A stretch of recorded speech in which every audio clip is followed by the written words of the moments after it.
Hello friends, तर आता थंडी सुरू झालेली आहे. तर थंडीमध्ये मी तुम्हाला विंटर स्पेशल मध्ये आज दाखवणार आहे बेसनचं पुडलं. ही एक गुजराती डिश आहे, तर ती मी आज तुम्हाला दाखवते. त्यासाठी मी घेतलेला इथे थोडासा रवा, त्यानंतर मी घेतलेला एक कांदा मोठा चिरून घेतलेला आहे, एक टोमॅटो बारीक कापून घेतलेला आहे, त्याचबरोबर मी कोथिंबीर घेतलेली आहे. इथे मी लसूण घेतलेला आहे 1 चमचा, मीठ घेतलेले चवीनुसार, जिरं घेतलेलं आहे, ओवा घेतलेला आहे भाजलेला, त्याबरोबर मी घेतलेले थोडंसं हिंग, हळद, लाल तिखट मसाला आणि मिरच्या. चला तर मग आता पहिले साहित्य आपण मिक्स करून घेऊया. पुडला बनवायला मी इथे 1 वाटी बेसन घेतलेलं आहे, त्यात मी हा रवा घालते. रवा मी अर्धा वाटीपेक्षा पण कमी घेतलेला आहे. त्यामध्ये मी घालते जिरं, त्याचबरोबर ओवा घालायचा आहे, पण ओवा हातावर असा थोडा क्रश करून घाला, तर त्याची चव अजून छान लागते.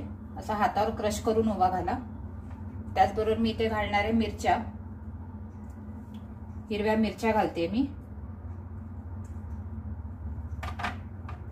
घालते हिंग,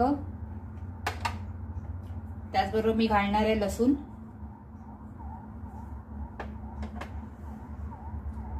घेते थोडीशी हळद, थोडासा लाल तिखट, लसूण मिरची वगैरे ऑप्शनल आहे, तुम्हाला आवडत नसेल तर तुम्ही नाही घातली तरी चालेल. मीठ मी नंतर घालते. त्याचबरोबर मी इथे घालणार आहे कांदा, जो आपण बारीक चिरून घेतलेला आहे, आणि मी घालते टोमॅटो. हे सगळं घालून आपण आता ह्याच्यात पाणी घालूया हळूहळू आणि हे मिक्स करून घेऊया. हे सगळं साहित्य आपण असं व्यवस्थित मिक्स करून घेतलेलं आहे. आता आपण ह्याच्यात थोडंसं पाणी घालूया आणि व्यवस्थित हे असं मिक्स करूया.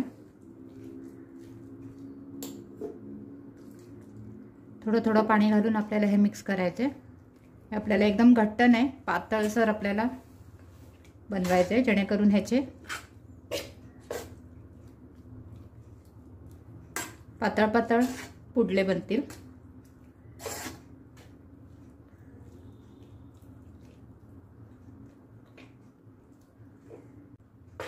ह्याच्यात पाणी घालून आपण व्यवस्थित मिक्स करून घेतलेलं आहे.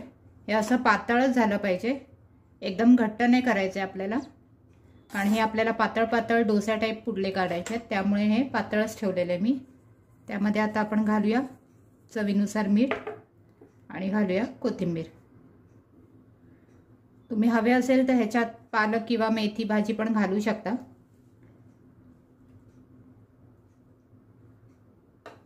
अशा पद्धतीने हे सगळं मिक्स करून व्यवस्थित ह्याला एक 10 मिनिटं आपण झाकून ठेवून देऊया. आपण 10 मिनिटं पुडल्याचं मिश्रण सेट व्हायला ठेवलेलं, 10 मिनिटं झालेली आहेत. आपण आता तवा ठेवलेला आहे. तुम्ही तवा, पॅन काही घेऊ शकता. त्याच्यावर आपल्याला थोडंसं तेल करून घ्यायचंय. तेल टाकलं की तुम्ही हे मिश्रण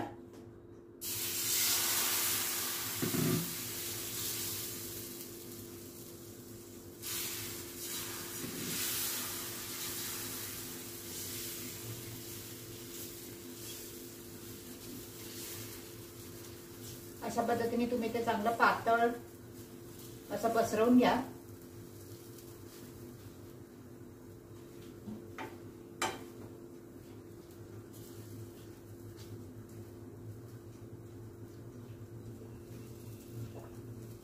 आणि गॅस बारीकच ठेवून एका बाजूने हे करा. एका बाजूने शिजलं की मग आपण दुसऱ्या बाजूने याला पलटून घेऊ. आता हे आपलं एका बाजूने झालेलं आहे. आपण ह्याच्यावर थोडंसं तेल घालूया, कारण आपण ह्याला आता पलटी करणार आहोत. त्याचबरोबर ह्याला असं चमच्याने हलगत हे करून ह्याला पलटी करायची.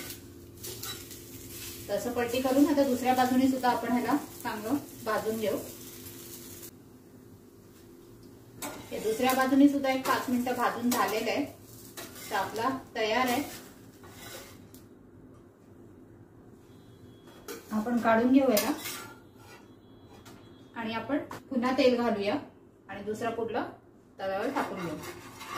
अशाच पद्धतीने थोडंसं तेल लावायचं तव्याला आणि मग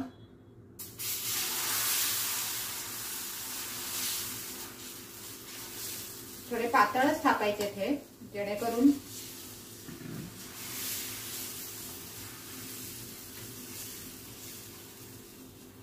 ते लवकर शिजतातही पातळ केल्याने आणि हे चटणी बरोबर खायला सुद्धा छान लागतात. तसे पातळ पातळ पुडले आपण बाकीचेही काढून घेऊ.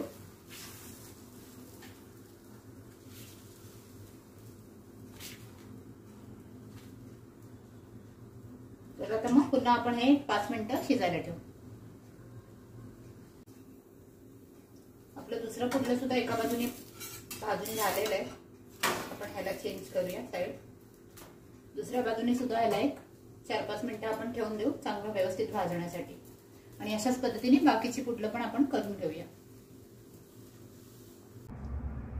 तर अशा पद्धतीने तयार आहे आपलं बेसनचं पुडलं.